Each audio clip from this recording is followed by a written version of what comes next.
Good morning all. ഇന്നത്തെ news അനാലിസിസിലോട്ട് സ്വാഗതം. അപ്പോൾ ഇന്ന് ഇമ്പോർട്ടൻ്റ് ആയിട്ടുള്ള മെയിൻ ഹെഡ്ലൈൻസ് ആദ്യം നോക്കാം. അതിനുശേഷം അതിൻ്റെ മെയിൻസ് ആൻഡ് പ്രിലിംസ് പെർസ്പെക്റ്റീവിലോട്ട് അനാലിസിസിലോട്ട് പോകും. അപ്പോൾ ഇന്ന് മെയിൻ ആയിട്ട് ഹൈലൈറ്റ് ചെയ്തിട്ടുള്ള ന്യൂസ് ഹെഡ്ലൈൻസ് നോക്കുകയാണെങ്കിൽ first one about tariff war. അപ്പോൾ കറന്റ് US ഗവൺമെന്റ് അപ്ലൈ ചെയ്തിട്ടുള്ള താരിഫ് വാറും അത് എങ്ങനെ AI ഗ്ലോബൽ ലാൻഡ്സ്കേപ്പിനെ ആൾട്ടർ ചെയ്യുന്നു എന്നുള്ളതാണ്.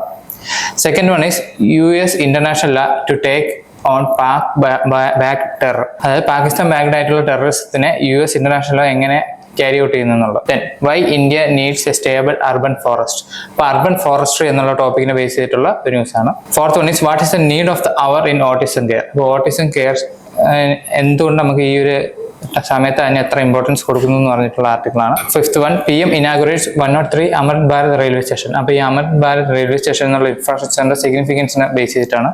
Sixth one new drugs arrive on the block but AMR threats continue. അതായത് പുതിയ ഡ്രഗ്സ് വരുന്നുണ്ട്, പക്ഷെ എന്നാലും ആന്റി മൈക്രോബിയൽ റെസിസ്റ്റൻസ് ഒരു ത്രെഡ് ആയിട്ട് തന്നെ എക്സിസ്റ്റ് ചെയ്യുന്നുണ്ട്. അപ്പോൾ ഹെൽത്ത് കെയർ റിലേറ്റഡ് ആയിട്ടുള്ള ന്യൂസാണ്. അപ്പോൾ ഇത്രയാണ് ഇന്നത്തെ മെയിൻ ഹൈലൈറ്റ് ചെയ്തിട്ടുള്ള ഹെഡ്ലൈൻസ് എന്ന് പറയുന്നത്. നമുക്കിനി ഓരോ ന്യൂസിന്റെ അനാലിസിസിലോട്ട് പോകും. ഫസ്റ്റ് ന്യൂസ് എന്ന് പറയുന്നത് tariff war and reshaping of AI's global landscape. അപ്പോൾ US-ന്റെ താരിഫ് പോളിസി, അതായത് റിട്ടാലിയേഷൻ ആയിട്ടുള്ള താരിഫ് പോളിസി കൊണ്ടുവരുമ്പോൾ നമ്മൾ AI ഇൻഡസ്ട്രി സ്പെസിഫിക്കലി അതെങ്ങനെ ബാധിക്കുന്നു എന്നുള്ളതാണ്. അപ്പോൾ ഇതിൻ്റെ ഒരു ബാക്ക്ഗ്രൗണ്ട് പറയുകയാണെന്നുണ്ടെങ്കിൽ ഈ 2024 ശേഷം US ഒരുപാട് കൺട്രീസിന് മേളിൽ താരിഫ് ഏർപ്പെടുത്തിയിട്ടുണ്ടായിരുന്നു. അവരുടെ ഇമ്പോർട്ട് എക്സ്പോർട്ട് എസ്പെഷ്യലി അത് ബാധിക്കുന്ന സെമി കണ്ടക്ടർ ഇൻഡസ്ട്രീസിനെ. ഇത് മെയിനായിട്ട് അഫക്ട് ചെയ്യുന്ന വെച്ചാൽ ഗ്ലോബൽ സപ്ലൈ ചെയിനിന്റെ മെയിൻ പോർഷൻ ഉണ്ടായിരുന്ന ചൈനയിലായിരുന്നു. ചൈന തൈവാൻ റീജിയൻസിലായിരുന്നു മെയിനായിട്ട് ഇതിന്റെ ഒരു പ്രൊഡക്ഷൻ നടന്നുകൊണ്ടിരുന്നത്. അപ്പോൾ അവിടെ ഈ താരിഫ് വാർ വന്നതിന് ശേഷം കോസ്റ്റ്ലി ആവുന്നുണ്ടായിരുന്നു. അതേപോലെ ഇതിന് റിട്ടാലിയേഷൻ ആയിട്ട് ചൈനയും US-ന്റെ മേലെ താരിഫ് ഏർപ്പെടുത്തിയ കാരണം US-ന്റെ പ്രോഡക്ട്സും എസ്പെഷ്യലി സെമി കണ്ടക്ടർ ഇൻഡസ്ട്രി പ്രോഡക്ട്സും ആക്ച്വലി ഭയങ്കര കോസ്റ്റ്ലി ആവുന്നുണ്ട്. അപ്പോൾ ഓദർ പറയുന്നതെന്ന് പറഞ്ഞാൽ ഇത് ഇന്ത്യക്ക് ഒരു സ്ട്രാറ്റജിക് ആൾട്ടർനേറ്റീവ് ആണ്. എന്തുകൊണ്ടെന്ന് വെച്ചാൽ India emergence as A third option in US-China rivalry due two is skilled work force, lower cost and growing semi conductor AI sector. അപ്പോൾ ഇന്ത്യ എന്ന് പറഞ്ഞാൽ ഇവർക്ക് ഒരു തേർഡ് വയബിൾ ഓപ്ഷൻ ആയിട്ടാണ് കാണുന്നത്. എന്തുകൊണ്ട്? കാരണം നമ്മുടെ സ്കിൽഡ് വർക്ക് ഫോഴ്സ് നല്ലോണം ഉണ്ട്, ലോവർ കോസ്റ്റ് ആണ്, growing semi conductor AI sector ഉണ്ട്. അപ്പോൾ ഇത്രയും ഒരു റീസൺസ് ഉള്ളത് കൊണ്ട് തന്നെ ഇന്ത്യ ആക്ച്വലി ഒരു ഗ്ലോബൽ സ്പോട്ടാണ്, ബ്രൈറ്റ് സ്പോട്ടായിട്ടാണ് കാണുന്നത്. അതുകൊണ്ട് തന്നെ ഈ ഒരു ഓപ്പർച്യൂണിറ്റി യൂസ് ചെയ്യുക, ടെക്നോളജി പുഷ് ചെയ്യുക, AI ഇൻഡസ്ട്രിയിലോട്ട് വേണ്ടിയിട്ട് പ്രൊഡക്ഷൻ ഇൻസെൻറ്റിവൈസ് ചെയ്യുക എന്നുള്ള രീതിയിലാണ് ഈ ആർട്ടിക്കിൾ മെയിനായിട്ട് ഓദർ സജസ്റ്റ് ചെയ്യുന്നത്. അപ്പോൾ ഇതിൻ്റെ കറസ്പോണ്ടിങ് പ്രിലിംസ് പോയിന്റിലോട്ട് നമുക്ക് നോക്കാം. ഇപ്പോൾ പ്രിലിംസ് പോയിന്റ് ജനറൽ ആയിട്ടുള്ള പോയിന്റ്സ് ആണ് പറയുന്നത്. അപ്പോൾ അത് ഏതൊക്കെ നോക്കിക്കഴിഞ്ഞാൽ ഫസ്റ്റ് ഒന്ന് സെമി കണ്ടക്ടർ ഇൻഡസ്ട്രി. അപ്പോൾ ഇൻഡസ്ട്രിയിൽ ഏതൊക്കെ കൺട്രീസിൻ്റെ മേജർ ഷെയർ ഹോൾഡർ ഉണ്ടെന്നുള്ളതാണ്. അതിൽ ഏറ്റവും കൂടുതൽ പ്രൊഡക്ഷൻ ഷെയർ ഹോൾഡർ വരുന്നത് US തന്നെയാണ്. അതിനുശേഷം വന്നിട്ട് South Korea, Japan, Europe, China, തൈവാനൊക്കെയാണ് മെയിനായിട്ട് വരുന്നത്. അതിനുശേഷം അതിൻ്റെ ഷെയർ ഇൻ കൺസപ്ഷൻ ഓരോ വാല്യൂ ചെയിനിലാണ് ഇത്ര ഉള്ളത്. ഇനി അതിൽ ഏത് രാജ്യവും കൂടുതൽ അത് കൺസ്യൂം ചെയ്യുന്നത് നോക്കിയാൽ അഗെയിൻ US 25% ആണ്. അതിനുശേഷം ചൈന, യൂറോപ്പ്, തൈവാനൊക്കെയാണ് പോകുന്നത്. അപ്പോൾ US-ന്റെ പ്രൊഡക്ഷനിൽ ഹൈ ആണ്. അതേപോലെ തന്നെ ആ പ്രൊഡ്യൂസ് ചെയ്യുന്നതിൻ്റെ അത്രത്തോളം തന്നെ അത് കൺസ്യൂം ചെയ്യുന്നുണ്ട് സെമി കണ്ടക്ടർ ഇൻഡസ്ട്രിയുടെ ഔട്ട്പുട്ടിന്. അപ്പോൾ ഇനി tariff impacts on semi conductor and AI supply chain. ഇപ്പോൾ താരിഫ് വരുമ്പോൾ എന്താ പറ്റുന്നത്? ചിപ്പിൻ്റെയും കമ്പോണന്റിൻ്റെയും കോസ്റ്റ് റൈസ് ചെയ്യും. അപ്പോൾ ഈ ചിപ്പിൻ്റെയും കമ്പോണന്റിൻ്റെയും കോസ്റ്റ് റൈസ് ചെയ്യുമ്പോൾ ഓട്ടോമാറ്റിക്കലി അതിൻ്റെ സപ്ലൈ ചെയിൻ ഇവൻ്റാണ്. സപ്ലൈ ചെയിൻ ഫാക്ടേഴ്സിന് ഒരു ഇൻഫ്ലേഷൻ ഫീലിംഗ്, അതായത് കോസ്റ്റ് പുഷ് ഇൻഫ്ലേഷൻ എന്ന് പറയും. കോസ്റ്റ് കൂടുന്നതനുസരിച്ച് ഈ ഇൻഫ്ലേഷൻ അതിൻ്റെ പ്രൈസസിലോട്ട് ക്യാരി ഔട്ട് ചെയ്യും. അപ്പോൾ അതുകൊണ്ട് തന്നെ താരിഫ് ഇമ്പാക്റ്റ് ഹൈലി ക്രൂഷ്യലാണ് ഇത് സെമി കണ്ടക്ടർ ഇൻഡസ്ട്രിയുടെ പ്രൊഡക്ഷന് വേണ്ടിയിട്ട്. അപ്പോൾ ഇന്ത്യയുടെ പൊസിഷൻ പറയുന്നുണ്ട്. India actually around 76,000 crore incentive price കൊടുത്തിട്ടുണ്ട് ഇതിന് വേണ്ടി സെമി കണ്ടക്ടർ ഇൻഡസ്ട്രിയുടെ ഡെവലപ്മെൻറ്റ് വേണ്ടിയിട്ട്. ഇപ്പോൾ ഈ ASICയുടെയും AI ചിപ്പ് എവല്യൂഷൻ്റെയും ഇതാണ് പറയുന്നത് for faster and more efficient GPU for AI. അതായത് AIയുടെ പ്രോസസ് റേറ്റ് ട്രാൻസ്ഫറിന് ഏറ്റവും കൂടുതൽ നല്ലത് അമേരിക്കൻ സ്റ്റാൻഡേർഡ് കോഡാണ്. അപ്പോൾ അത് ഹൈലി ഫാസ്റ്ററായിട്ട് ഡെവലപ്പ് ചെയ്യണം. അപ്പോൾ അതിൻ്റെ ഗ്ലോബൽ ചെയിൻ ഷിഫ്റ്റ് ആകുമ്പോൾ അനുസരിച്ച് AIയുടെ ഡെവലപ്മെൻറ്റ് ബൂസ്റ്റ് ആക്കേണ്ട ആവശ്യമുണ്ട്. ഇന്ത്യയിൽ അതിൻ്റെ പ്രൊഡക്ഷൻ കൊണ്ടുവരേണ്ട ആവശ്യമുണ്ട് എന്നാണ് മെയിനായിട്ട് പറയുന്നത്. അപ്പോൾ ഇന്റൽ, സാംസങ് പോലുള്ള കമ്പനീസ് ആക്ച്വലി ഇത് ക്യാച്ചപ്പ് ചെയ്ത് വരുന്നുണ്ട്, ഇന്ത്യയിലോട്ടുള്ള പ്രൊഡക്ഷൻ ഷിഫ്റ്റ് ചെയ്യുന്നുണ്ട്. അപ്പോൾ അത് ഇന്ത്യ കൂടുതൽ ഇൻസെൻറ്റിവൈസ് ചെയ്യേണ്ട ആവശ്യമുണ്ടെന്ന് പറയുന്നത്. അപ്പോൾ നമ്മൾ മെയിനായിട്ട് നോക്കുകയാണെന്നുണ്ടെങ്കിൽ ഇത് മെയിൻ പെർസ്പെക്റ്റീവിൽ GS2 ബയലാറ്ററൽ റിലേഷനിലോട്ട് കണക്ട് ചെയ്യാൻ പറ്റും. GS3 impact of policies on AI innovation, അതേപോലെ സയൻസ് ആൻഡ് ടെക്നോളജി ആംഗിളിൽ നമുക്ക് കണക്ട് ചെയ്യാൻ പറ്റും. അപ്പോൾ ഇത്രയാണ് ഇമ്പോർട്ടൻ്റ് ആയിട്ട് ഈ ന്യൂസ് ഈ ആർട്ടിക്കിളുള്ളത്. അപ്പം മെയിനായിട്ട് AI ഇൻഡസ്ട്രി ഈ താരിഫ് വാർ എങ്ങനെ അഫക്റ്റ് ചെയ്യുന്നു, അത് എങ്ങനെ നമുക്ക് ഇന്ത്യക്ക് ഒരു ഓപ്പർച്യൂണിറ്റി ആയിട്ട് നമുക്ക് എടുക്കാം എന്നുള്ള ഒരു ആംഗിളിലാണ് അനാലിസിസ് വരുന്നത്. അടുത്ത ന്യൂസിലോട്ട് പോകാം. സോ നെക്സ്റ്റ് ന്യൂസ് എന്ന് പറയുന്നത് നമ്മൾ ഈ ടെറർ അറ്റാക്കിന് ശേഷം ഔട്ട്കം ആയിട്ടുള്ള ന്യൂസിന്റെ കണ്ടിന്യൂഷൻ എന്ന് പറഞ്ഞാൽ ഇതൊരു വേറെ ആംഗിളിലുള്ളതാണ്. അപ്പോൾ ഈ ഒരു ന്യൂസ് മെയിനായിട്ട് ഹൈലൈറ്റ് ചെയ്യുന്നത് എങ്ങനെ ഇന്റർനാഷണൽ ലോയെ ഈ ടെറർ പാകിസ്ഥാൻ ബാക്ക് ചെയ്യുന്ന ടെററിസത്തിനെതിരെ നമുക്ക് കോമ്പാക്ട് ചെയ്ത് നിൽക്കാം. അപ്പോൾ ഓദർ മെയിനായിട്ട് സ്റ്റാർട്ട് ചെയ്യുന്നത് എങ്ങനെയാണെന്ന് വെച്ചാൽ ഇന്ത്യക്ക് ഇന്റർനാഷണൽ ലോ എഗ്രിമെന്റിന് കൺവെൻഷനെ യൂസ് ചെയ്യാം ഇതിന് വേണ്ടിയിട്ട്, ടെററിസം ഫൈറ്റിന് വേണ്ടിയിട്ട്. അതിന് ഇമ്പോർട്ടൻ്റ് ആയിട്ട് കൺവെൻഷൻ പറയുകയാണെങ്കിൽ ICFT, പിന്നെ ഡീറ്റെയിൽ ആയിട്ട് പ്രിലിം പോയിന്റ് നമ്മൾ നോക്കുന്നുണ്ട്. സാർക്ക് പ്രോട്ടോകോൾ, ഇങ്ങനത്തെ ഇന്റർനാഷണൽ പ്രോട്ടോകോളിനെ നമുക്ക് ലെവറേജ് ചെയ്തിട്ട് ഇന്റർനാഷണൽ പ്ലാറ്റ്ഫോമിലോട്ട് ഇത് കൊണ്ടുവരാം. അപ്പോൾ ഇതിനു മുമ്പ് ഇന്ത്യ ഇങ്ങനെ ചെയ്തിട്ടുണ്ടോ എന്ന് ചോദിച്ചാൽ ചെയ്തിട്ടുണ്ട്. ഇന്റർനാഷണൽ കോർട്ട് ഓഫ് ജസ്റ്റിസിന്റെ അണ്ടറിൽ ഒരു കുൽഭൂഷൺ ജാദവ് എന്ന് പറഞ്ഞ ഒരു സ്പൈയുടെ ഒരു കേസ് വരുന്നുണ്ട്. അതായത് ഇന്ത്യൻ ആയിട്ടുള്ള കുൽഭൂഷൺ ജാദവിനെ സ്പൈ ആയിട്ട് പാകിസ്ഥാൻ പിടിക്കുന്നുണ്ട്. അപ്പോൾ അതിനെതിരെയുള്ള കേസിന്റെ മുമ്പ് ഒരു വിചാരണ എവിടെ നടന്നിട്ടുണ്ട്? ഇന്റർനാഷണൽ ക്രിമിനൽ കോർട്ടിൽ നടന്നിട്ടുണ്ട്. അപ്പോൾ ആ ഒരു ICJ ജൂറിസ്ഡിക്ഷന്റെ അണ്ടറിൽ ഇങ്ങനത്തെ കേസ് കൊണ്ടുവരാൻ പറ്റും, എസ്പെഷ്യലി ടെററിസം ബേസ്ഡ് ആയിട്ടുള്ള. അപ്പോൾ ഇതുകൊണ്ടുള്ള ഗുണം എന്താണെന്ന് വെച്ച് കഴിഞ്ഞാൽ നമുക്ക് ഇന്റർനാഷണൽ നറേറ്റീവ് അല്ലെങ്കിൽ ഒരു ഇന്റർനാഷണൽ പേഴ്സ്പെക്റ്റീവ് നിലയിൽ നമുക്ക് ഈ കൺവെൻഷനും ഇന്റർനാഷണൽ ലോസിനെ ഇതിലോട്ട് കൊണ്ടുവരാം, ഈ ടെററിസം കോമ്പാക്ട് ചെയ്യാൻ വേണ്ടിയിട്ട് കൊണ്ടുവരാൻ പറ്റും. അതുപോലെ ഇത് ഇന്റർനാഷണൽ പ്ലാറ്റ്ഫോമിൽ ഈ ഒരു പ്രഷർ ചെയ്യാൻ പറ്റും പാകിസ്ഥാനെ ഈ ടെററിസത്തിനെ സ്പോൺസർ ചെയ്യുന്നതിൽ നിന്ന് ഒഴിവാകാൻ വേണ്ടിയിട്ട്. അപ്പോൾ ഇതെങ്ങനെ ഒരു ഇന്റർനാഷണൽ ലോ ഈ ടെററിസത്തിന് എഗെയിൻസ്റ്റ് നമുക്ക് യൂസ് ചെയ്യാൻ പറ്റും, അതിന് ഇന്ത്യ എന്തൊക്കെ ചെയ്യണം എന്ന് മെൻഷൻ ചെയ്തിട്ടുള്ള ന്യൂസ് ആർട്ടിക്കിളാണ്. അപ്പോൾ ഇതിന്റെ കറസ്പോണ്ടിങ് പ്രിലിംസ് പോയിന്റിലോട്ട് പോകും. അപ്പോൾ പ്രിലിംസ് പോയിന്റ് പോകുമ്പോൾ നമ്മൾ നേരത്തെ പറഞ്ഞ പോലെ ഇമ്പോർട്ടൻ്റ് ആയിട്ട് കുറച്ച് കീവേഡ്സ് ഉണ്ടായിരുന്നു. First one is ICSFT. അതെന്താ? International convention for suppression of the financing of terrorism. അതായത് ഇന്റർനാഷണൽ കൺവെൻഷൻ ആണ് എന്തിനു വേണ്ടിയിട്ട്? ടെററിസത്തിന്റെ ഫിനാൻസ് ചെയ്യുന്നതിനെ സപ്രസ് ചെയ്യാൻ വേണ്ടിയിട്ട്. അപ്പോൾ മെയിനായിട്ട് ഇതിന്റെ ഒബ്ജക്റ്റീവ് എന്താണ്? ക്രിമിനലൈസിങ് ഫണ്ടിങ് ടെററിസം. ഓക്കെ, അത് ടെററിസ്റ്റ് ഫണ്ടിനെ മെയിനായിട്ട് ഫ്രീസ് ചെയ്യാൻ വേണ്ടിയിട്ടുള്ള ഒരു കൺവെൻഷനാണ്. ഇതേപോലെ സാർക്ക് ടെററിസം കൺവെൻഷൻ, സാർക്ക് അറിയാം, south Asian association regional corporation. അപ്പോൾ അതിൽ മെയിനായിട്ട് ഇന്ത്യയാണ് ഒരു റീജിയണൽ പവറായിട്ട് പ്ലേ ചെയ്യുന്നത്. അതുകൊണ്ട് തന്നെ ഈ ടെററിസം കൺവെൻഷൻ ഹൈലി ഇമ്പോർട്ടൻ്റ് ആണ് ആ റീജിയണൽ ഏരിയയിൽ. അപ്പോൾ അത് നോക്കുകയാണെങ്കിൽ ഇറ്റ് ഡിസൈൻഡ് ഇൻ 1987, എഫക്റ്റീവ് എന്ന് പറഞ്ഞാൽ 1988 മുതൽ. ഇതെന്താ ഫോക്കസ് ചെയ്യുന്നത്? Focus on extradition and prosecution of terrorist in SAARC. അതായത് സാർക്ക് റീജിയനിൽ മെയിനായിട്ട് ഹൈലൈറ്റ് ചെയ്യപ്പെടുന്ന ടെററിസ്റ്റിനെ എക്സ്ട്രാഡിക്ട് ചെയ്യുക, അതായത് രാജ്യത്ത് നിന്ന് വേറെ രാജ്യത്തോട്ട് വിട്ട് നൽകുക, അതിന് പ്രോസിക്യൂട്ട് ചെയ്യുക. ഇങ്ങനത്തെ ഒരു ആസ്പെക്റ്റ് ആണ് മെയിനായിട്ട് വരുന്നത്. അതുപോലെ ടെററിസ്റ്റ് ബോംബിംഗ് കൺവെൻഷൻ, അതായത് പബ്ലിക് പ്ലേസസിനോ ഗവൺമെന്റ് പ്ലേസസിനോ ബോംബ് ചെയ്യുന്നതിനെതിരെയുള്ള ഒരു കൺവെൻഷനാണ് ടെററിസ്റ്റ് ബോംബിംഗ് കൺവെൻഷൻ വരുന്നത്.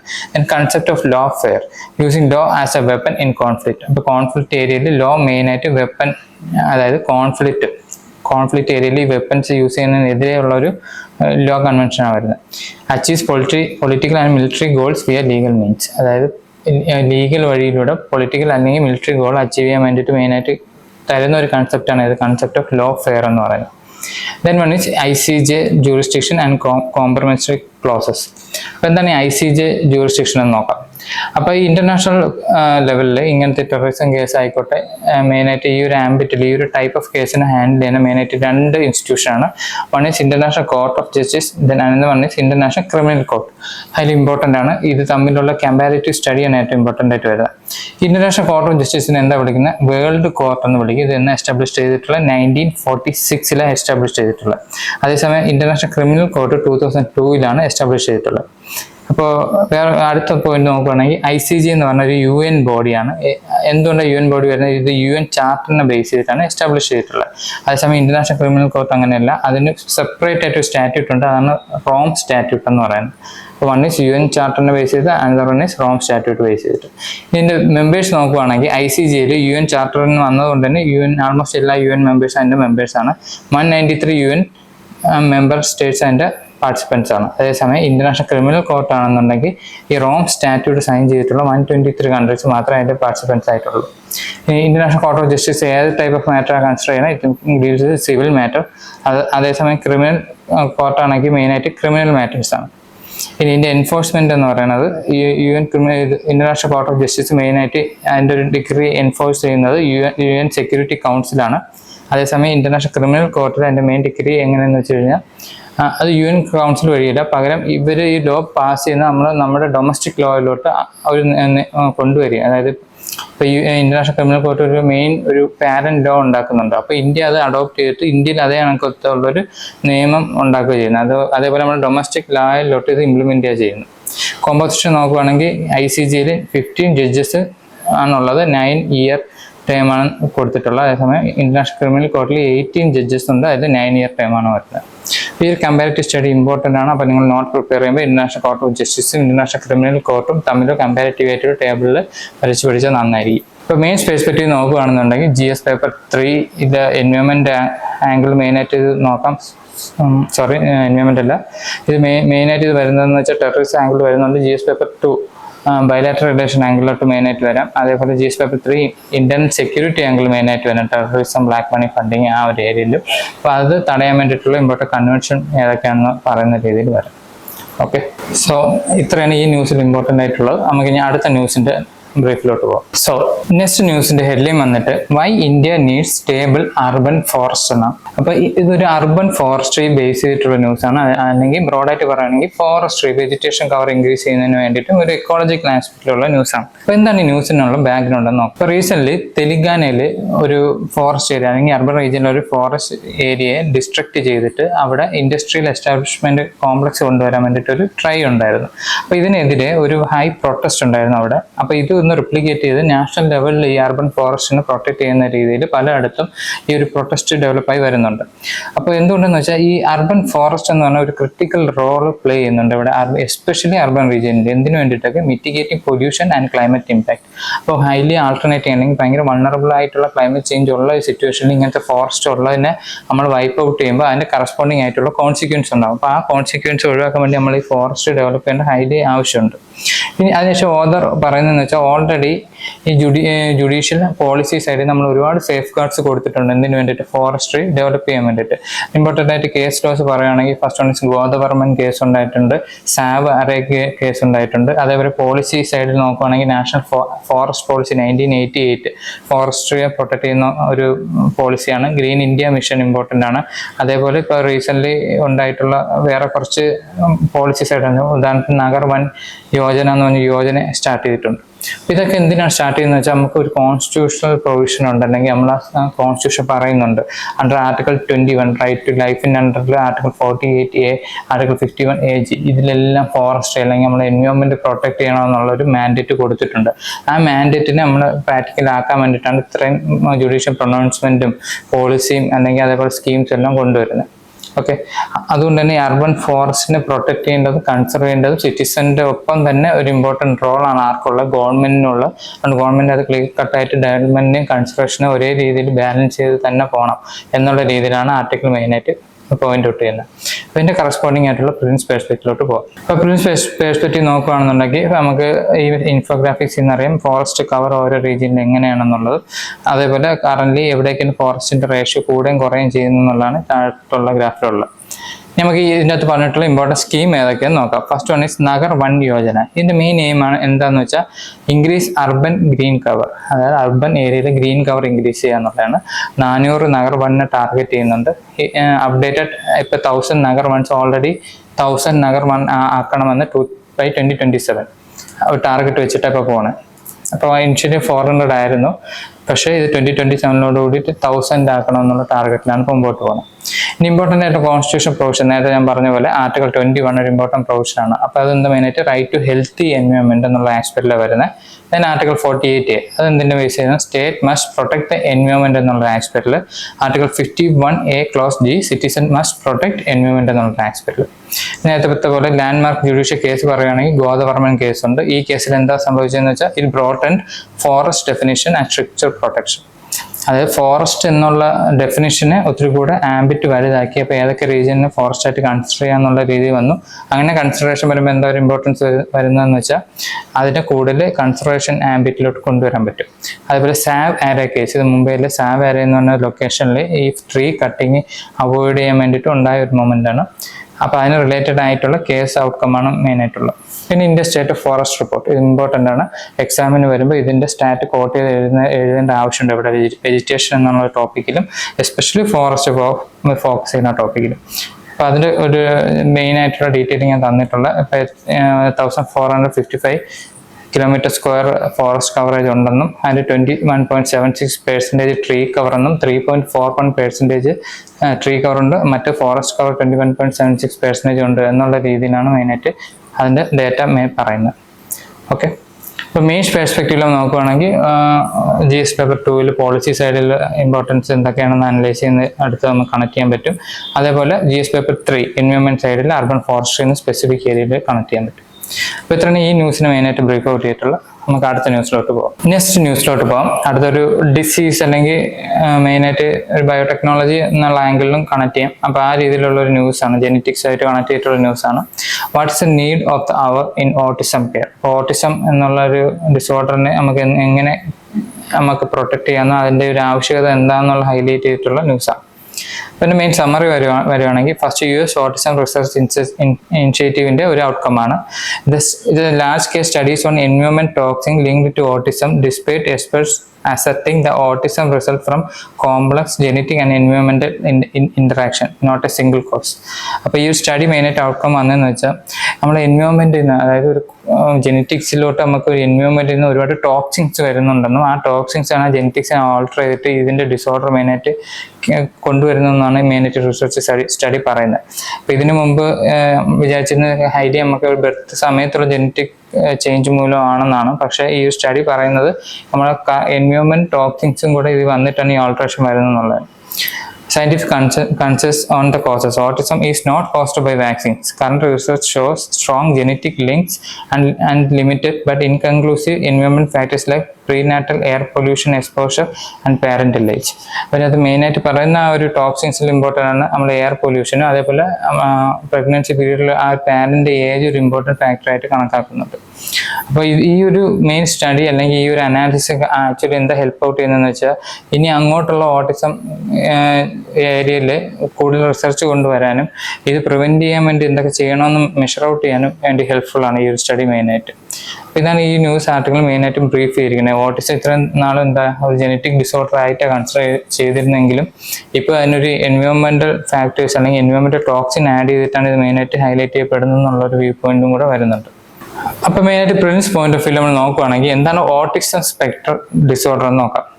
അപ്പോൾ WHO ഡെഫിനിഷൻ വന്നിട്ട് it is neuro developmental disorder with social and communication difficulty. അതായത് ന്യൂറോ ഡെവലപ്മെന്റ് ഡിസോർഡർ ആണ്. അപ്പോൾ ഇതിൻ്റെ മെയിനായിട്ട് റിഫ്ലക്ഷൻ എങ്ങനെയാണെന്ന് ചോദിച്ചു കഴിഞ്ഞാൽ നമുക്ക് സോഷ്യലും കമ്മ്യൂണിക്കേഷൻ ഡിഫിക്കൽറ്റീസും ഉണ്ടാവും. അപ്പോൾ നിങ്ങൾ ഓട്ടിസം ബാധിച്ച ആൾക്കാരെ കാണുമ്പോൾ മനസ്സിലാവും എന്താ മെയിനായിട്ട് വരുന്നത്. അവർക്ക് സോഷ്യലി ഉള്ള ആൾക്കാരുമായിട്ടുള്ള ഇൻട്രാക്ഷനിലോ ഡിഫിക്കൽറ്റി ഉണ്ടാവും, കമ്മ്യൂണിക്കേഷനിലോ ഡിഫിക്കൽറ്റി ഉണ്ടാവും. ഈ സിംറ്റംസ് വാരി ചെയ്യും ഫ്രം മൈൽഡ് ടു സിവിയർ എന്നുള്ള രീതിയിൽ ഒരു വേരിയേഷൻ തന്നെ ഉണ്ട്. അപ്പോൾ ഇത് മെയിനായിട്ട് രണ്ട് ഫാക്ടേഴ്സാണ് ഇതിനെ ഇൻഫ്ലുവൻസ് ചെയ്യുന്നത്. First one is genetic factor, then one is എൻവയോൺമെന്റൽ ഫാക്ടർ. ജെനറ്റിക് ഫാക്ടറിൽ മെയിനായിട്ട് ക്രോമസോമിലുള്ള ആൾട്രേഷൻ, അതേപോലെ എൻവയോൺമെന്റൽ ഫാക്ടറിൽ ഇപ്പോൾ നേരത്തെ പറഞ്ഞാൽ എൻവയോൺമെന്റൽ ടോക്സിൻസ് ഒരു ഇമ്പോർട്ടൻറ്റ് റോൾ പ്ലേ ചെയ്യും. പ്രീനാറ്റൽ പൊല്യൂഷൻ, പെസ്റ്റിസൈഡ്സ് അല്ലെങ്കിൽ മെറ്റേണൽ ഡയബറ്റിക്സ്, ബർത്ത് ഇഷ്യൂസ് ഒക്കെ മെയിൻ ഫാക്ടറാണ്. അപ്പോൾ ഈ ഒരു ഇൻഫോഗ്രാഫി നോക്കുമ്പോൾ തന്നെ മനസ്സിലാവും അതിൻ്റെ മെയിൻ ക്രോമസോമിലെ ആൾട്ടർനേറ്റീവ്സ് ഉണ്ടാക്കുന്ന ഫാക്ടേഴ്സ് ഏതൊക്കെയാണ്. ഡ്രഗ്സ് ഉണ്ട്, പ്രഗ്നൻസി ഡിസീസ് അതിൻ്റെ ഒരു പാർട്ടാണ്. ഇതെല്ലാം വന്നിട്ട് എന്താ പറ്റുന്നത്, അബ്നോർമൽ എക്സ്പ്രഷൻ ഓഫ് പ്രോട്ടീൻ ഉണ്ടാവാൻ ചാൻസ് ഉണ്ട്, അബ്നോർമൽ ആക്ഷൻ പൊട്ടൻഷ്യൽ ഉണ്ടാകാറുണ്ട്. ഡെൻഡ്രിക് ആൻഡ് ആക്സോമൽ അബ്നോർമാലിറ്റി എന്ന് പറഞ്ഞിട്ട് ക്രോമസോമിൽ ചേഞ്ച് വരാൻ ചാൻസ് ഉണ്ട്.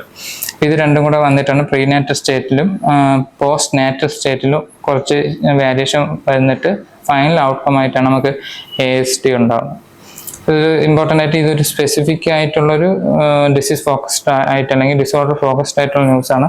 അപ്പോൾ ഇതിൽ ഇമ്പോർട്ടൻ്റ് ആയിട്ടുള്ള പോയിന്റ്സ് കണക്ട് ചെയ്തിട്ടുണ്ട്. അപ്പോൾ നോട്ട് കീപ്പ് ചെയ്യുമ്പോൾ കീപ്പ് ചെയ്യുക. ഇത് നമുക്ക് മെയിൻ പെർസ്പെക്റ്റീവിൽ GS paper 3 science and technology ആംഗിളിൽ മെയിനായിട്ട് കണക്ട് ചെയ്ത് എടുക്കാൻ പറ്റും. അപ്പോൾ ഇത്രയാണ് ഇമ്പോർട്ടൻ്റ് ആയിട്ട് ഈ ന്യൂസിൽ മെയിനായിട്ടുള്ള. നമുക്ക് ഇനി അടുത്ത ന്യൂസിലോട്ട് പോകാം. നെക്സ്റ്റ് ന്യൂസ് ഒരു ഇൻഫ്രാസ്ട്രക്ചർ ആസ്പെക്റ്റിലുള്ള ന്യൂസാണ്. അപ്പോൾ എന്താ background, PM inaugurates 103 Amrit Bharat railway station. അപ്പോൾ PM last day 103 Amrit Bharat railway station inauguration വന്നിട്ടുണ്ട്.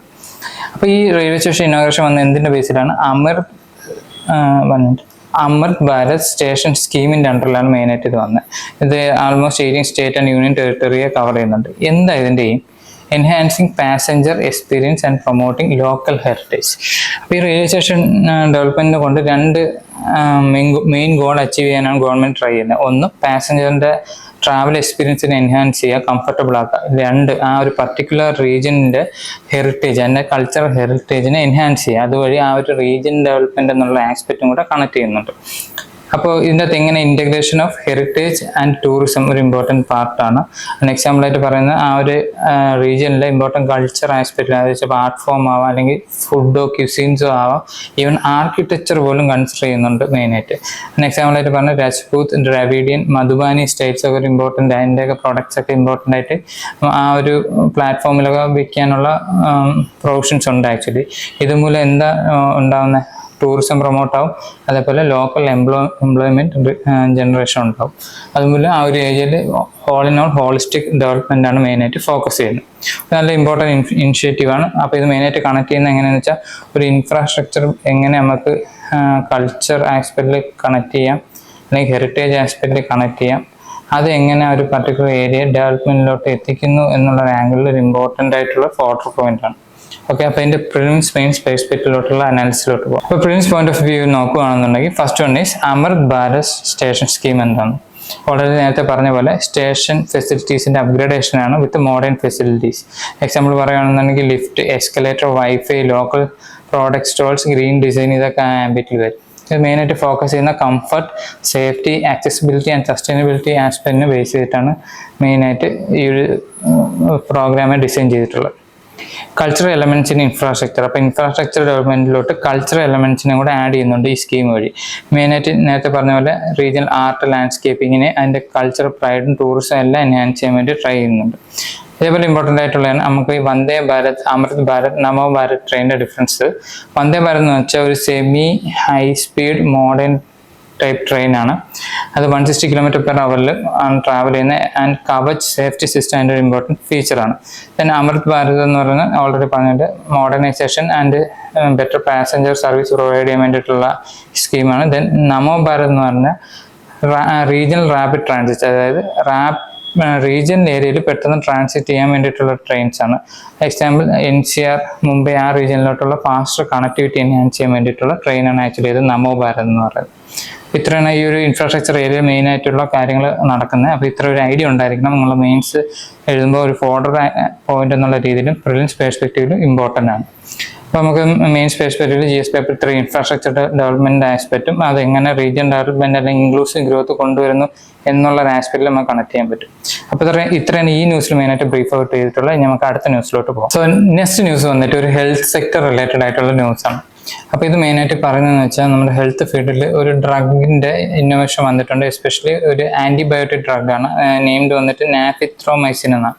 അപ്പോൾ ഈ ഡ്രഗ് മെയിനായിട്ട് എന്തിനു വേണ്ടിയിട്ടാണ് യൂസ് ചെയ്യുന്നത്? കമ്മ്യൂണിറ്റി അക്വേർഡ് ബാക്ടീരിയൽ ന്യൂമോണിയ, ഇതിനെ തടയാൻ വേണ്ടിയിട്ടുള്ള ഒരു ആൻറ്റിബയോട്ടിക്കാണ്. പക്ഷേ ഇതിൻ്റെ പ്രശ്നം എന്താണെന്ന് വെച്ചാൽ, ഇതിൻ്റെ ട്രയൽ റൺ കഴിഞ്ഞ് സക്സസ്ഫുൾ ആയി. പക്ഷേ ഇതിൻ്റെ യൂസ് ആക്ച്വലി ഹൈലി റെഗുലേറ്റഡ് ആയി അല്ലെങ്കിൽ റെസ്ട്രിക്റ്റഡ് ആണ്. എന്തുകൊണ്ടാണെന്ന് വെച്ചാൽ, നമ്മുടെ കൺട്രിയിൽ AMR ഇൻക്രീസ് ചെയ്യുന്ന അല്ലെങ്കിൽ ആൻറ്റി മൈക്രോബിയൽ റെസിസ്റ്റൻസ് എന്നുള്ളൊരു ത്രെഡ് ഇൻക്രീസ് ചെയ്തുകൊണ്ടിരിക്കുക. അത് ആ ഇൻക്രീസിനെ തടയാൻ വേണ്ടി ഗവൺമെന്റ് ഹൈലി സ്ട്രിക്റ്റ് ആയിട്ടാണ് ആക്ച്വലി ഈ ആൻറ്റിബയോട്ടിക്സ് മെയിനായിട്ട് ഡെലിവർ ചെയ്യുന്നത്. അതുകൊണ്ട് തന്നെ ഈ ഒരു നമ്മളെ ക്ലിനിക്കൽ ട്രയൽസിന് ശേഷം അല്ലെങ്കിൽ ഒരുപാട് റിസർച്ചിന് ശേഷം കണ്ടുപിടിക്കുന്ന ഈ ഒരു ആൻറ്റിബയോട്ടിക്സിൻ്റെ സെയിൽ ആക്ച്വലി ഹൈലി ഡിസ്ട്രപ്റ്റ് ആയിട്ടുണ്ട്. അപ്പോൾ മെയിനായിട്ട് ഈ ഒരു ഇഷ്യൂ വരാൻ കാര്യം അല്ലെങ്കിൽ ഈ ഒരു മൈക്രോബിയൽ റെസിസ്റ്റൻസ് വരാൻ കാര്യം എന്തെന്ന് വെച്ചാൽ, മെയിനായിട്ട് over the counter antibiotic sale, അതായത് നമുക്ക് ഡിസ്പെൻസറി പോയിട്ട് യാതൊരു പ്രിസ്ക്രിപ്ഷനും കൂടാതെ ആൻറ്റിബയോട്ടിക്സ് വാങ്ങിക്കാനുള്ള പ്രൊവിഷൻ നേരത്തെ ഉണ്ടായിരുന്നു. ഇതുമൂലം അതിൻ്റെ ഓവർ യൂസ് ഉണ്ടാവുക മെയിനായിട്ട് ഉണ്ടായിട്ടുള്ളത്. അപ്പോൾ അത് ഒരു മെയിൻ ഫാക്ടറാണ്. അതേപോലെ ഡയഗ്നോസ്റ്റിക് ഡിലേ ഒരു ഇമ്പോർട്ടൻറ്റ് ഫാക്ടറാണ്. Poor regulatory oversight and lack of public awareness ഒരു ഇമ്പോർട്ടൻറ്റ് ആസ്പെക്റ്റ് ആണ്. എന്ത് ക്രിയേറ്റ് ചെയ്യാൻ വേണ്ടിയിട്ട്? ആൻറ്റി മൈക്രോബിയൽ റെസിസ്റ്റൻസ് ക്രിയേറ്റ് ചെയ്യാൻ വേണ്ടിയിട്ട്. അപ്പോൾ ഇത് ഓവർകം ചെയ്യാൻ വേണ്ടിയിട്ട് ഇന്ത്യ കുറേ റെസ്പോൺസ് ചെയ്തിട്ടുണ്ട്. അതിൻ്റെ ഏറ്റവും ഇമ്പോർട്ടൻ്റ് ആണ് നാഷണൽ ആക്ഷൻ പ്ലാനും, പിന്നെ അതേപോലെ ഗവൺമെൻറ്റിൻ്റെ വേറെ കുറച്ച് പോളിസീസും. അപ്പോൾ ഇത്രയാണ് ഇമ്പോർട്ടൻ്റ് ആയിട്ടുള്ളത്. ഇത് ഹെൽത്ത് സെക്ടറിൽ ഇമ്പോർട്ടൻ്റ് ആണ്. AMR ഒരു ഇമ്പോർട്ടൻ്റ് ഇഷ്യൂ തന്നെയാണ്. എങ്ങനെ വേണം നമുക്ക് ക്വസ്റ്റ്യൻ എക്സ്പെക്ട് ചെയ്യാം? ഈവൻ പ്രിലിംസ് പോയിന്റ് ഓഫ് വ്യൂവിൽ അല്ലെങ്കിൽ മെയിൻസിൻ്റെ ഒരു അനലിറ്റിക്കൽ പെർസ്പെക്റ്റീവിൽ നമുക്ക് മെയിനായിട്ട് ഇത് ക്വസ്റ്റ്യൻ എക്സ്പെക്ട് ചെയ്യാവുന്നതാണ്. അപ്പോൾ പ്രിലിംസ് പെർസ്പെക്റ്റീവ് നമ്മൾ നോക്കുകയാണെന്നുണ്ടെങ്കിൽ AMR എന്താണ്? ആൻറ്റി മൈക്രോബിയൽ റെസിസ്റ്റൻസ് ആണ്. ഇത് മെയിൻ ഇഷ്യൂ എന്താണ്? Microbes resist medicine caused by over use, misuse and over the counter antibiotic sales. അപ്പോൾ ഓവർ യൂസ് ചെയ്യും, മിസ്യൂസ് ചെയ്യും, over the counter antibiotic sales മൂലമാണ് മെയിനായിട്ട് ഈ ഒരു റെസിസ്റ്റൻസ് ഡെവലപ്പ് ചെയ്യുന്നത്. WHO ഇതിന് എന്താ വിളിക്കുന്നത്? അടുത്ത മേജർ ഗ്ലോബൽ ഹെൽത്ത് ത്രെഡ് ആയിട്ടാണ് കണക്കാക്കുന്നത്. ഓക്കെ, ഇമ്പോർട്ടൻ്റ് ആണ് AMR എന്ന് പറയുന്നത്. ഇനി നഫിത്രോമൈസിൻ എന്ന് പറഞ്ഞാൽ India's first new antibiotic in 30 years. അപ്പോൾ ഇന്ത്യ ഇൻഡിജിൻസിലി ഡെവലപ്പ് ചെയ്ത 30 വർഷത്തിനുള്ളിൽ ഇന്ത്യ ഇപ്പോൾ ആദ്യമായിട്ട് ഒരു ഇൻഡിജിൻസി ഡെവലപ്പ് ചെയ്തിട്ടുള്ള ഒരു ആന്റിബയോട്ടിക്കാണ് ഏത്? നഫിത്രോമൈസിൻ എന്ന് പറഞ്ഞത്. ഇത് മെയിനായിട്ട് എന്താ ട്രീറ്റ് ചെയ്യുന്നത്? Treat drug resistant pneumonia short 3-day course. അതായത് 3-day കോഴ്സ് ഈ ആന്റിബയോട്ടിക് യൂസ് ചെയ്താൽ മതി. ഇത് ന്യൂമോണിയ റെസിസ്റ്റ് ചെയ്യാൻ വേണ്ടിയിട്ട് മെയിനായിട്ട് ഹെൽപ്ഫുൾ ആണ്. ഈ national action plan on AMR, ഈ ഒരു നാഷണൽ ആക്ഷൻ പ്ലാൻ വഴി എന്താ ഉദ്ദേശിക്കുന്നത് വെച്ചാൽ അവയർനെസ് കൊടുക്കുക, സർവിലൻസ് ചെയ്യുക, ഇൻഫെക്ഷൻ കൺട്രോൾ ചെയ്യുക, റിസർച്ച് ചെയ്യുക. ഈ ഒരു എന്താണ് മെയിൻ ആസ്പെക്റ്റിൽ വരുന്നത്. ഇനി WHO global action plan on AMR. അപ്പോൾ ഈ ഗ്ലോബൽ ആക്ഷൻ പ്ലാനിൽ എന്തൊക്കെ നമ്മൾ കൺസിഡർ ചെയ്യുന്നത്? First one is awareness raise ചെയ്യുക, റിസർച്ച് സ്ട്രെങ്തൻ ചെയ്യുക ഈ AMR ഫീൽഡിൽ, പ്രിവെന്റ് ഇൻഫെക്ഷൻ പ്രിവെന്റ് ചെയ്യുക, ഒപ്റ്റിമൈസ് യൂസ് ചെയ്യുക, ഇൻവെസ്റ്റ് ഓൺ ഇന്നോവേഷൻ. ഈ ഒരു ആസ്പെക്റ്റിൽ ഇമ്പോർട്ടൻ്റ് ആയിട്ട് വരും. ഓക്കെ, അപ്പോൾ ഇത് മെയിനായിട്ട് നമുക്ക് GS paper 3 science and technology innovation ആംഗിളിലും അതേപോലെ ഡിസീസ് സ്റ്റഡിയിലെ ആംഗിളിലും നമുക്ക് മെയിനായിട്ട് കണക്ട് ചെയ്യാൻ പറ്റും. അപ്പോൾ ഇത്രയും ന്യൂസാണ് ഇന്ന് മെയിനായിട്ട് നമ്മൾ ഡിസ്കസ് ചെയ്തത്. അതിൻ്റെ പ്രിലിംസ് പെർസ്പെക്റ്റീവ് ഹൈലൈറ്റ് ചെയ്തിട്ടുണ്ട്, മെയിൻസും ഹൈലൈറ്റ് ചെയ്തിട്ടുണ്ട്. മെയിനായിട്ട് ഇമ്പോർട്ടൻ്റ് ആയിട്ട് എന്താ പറയുക, ഈ ഗ്ലോബൽ ലാൻഡ്സ്കേപ്പിനെ കുറിച്ച് പറയുന്നുണ്ട്, ടെററിസം ബാക്ക് ചെയ്തിട്ടുള്ള ന്യൂസിനെ കുറിച്ച് ഡിസ്കസ് ചെയ്തു, അർബൻ ഫോറസ്റ്റ് അതിൻ്റെ സിഗ്നിഫിക്കൻസ് എന്താണെന്നുള്ള, കേസ് ലോസ് ഏതൊക്കെയാണെന്നുള്ള ഡിസ്കഷൻ വന്നിട്ടുണ്ട്. ഓട്ടിസം ഒരു സ്മോൾ ന്യൂസ് ആണെങ്കിൽ ഇമ്പോർട്ടൻ്റ് ആണ്. അപ്പോൾ ഒരു ഹെൽത്ത് കെയർ ആസ്പെക്റ്റിൽ കണക്ട് ചെയ്യാൻ പറ്റിയ ന്യൂസാണ്. അതുപോലെ ഇൻഫ്രാസ്ട്രക്ചർ എങ്ങനെ റീജിയൻ ഡെവലപ്മെന്റ് ആവുന്നു എന്നുള്ള ഡിസ്കഷൻ ഉണ്ടായിട്ടുണ്ട് അമൃത് ഭാരത് റെയിൽവേ സ്റ്റേഷൻ ഡെവലപ്മെന്റ് വഴി. ലാസ്റ്റ് വൺ വന്നിട്ട് ആന്റി മൈക്രോബിയൽ റെസിസ്റ്റൻസും ഡ്രഗ് ഡെവലപ്മെന്റിനും റിലേറ്റഡ് ആയിട്ടുള്ള ആസ്പെക്റ്റിന്റെ ഒരു ബ്രീഫ് ചെയ്തിട്ടുള്ള ന്യൂസാണ്. അപ്പോൾ ഇന്നത്തെ ഇത്രയും ന്യൂസ് നിങ്ങളുടെ നോട്ട് മേക്കിങ്ങിൽ കീപ്പ് ചെയ്യുക, സ്റ്റഡീസിൽ ആഡ് ഓൺ പോയിന്റ് ആയിട്ട് കൺസിഡർ ചെയ്യുക. ഇതേപോലെ നെക്സ്റ്റ് ഡേ പിന്നും ഇമ്പോർട്ടൻ്റ് ആയിട്ടുള്ള ന്യൂസ് ഹൈലൈറ്റ്സ് ആയിട്ട് പിന്നും കാണാം. So have A nice day. Thank you.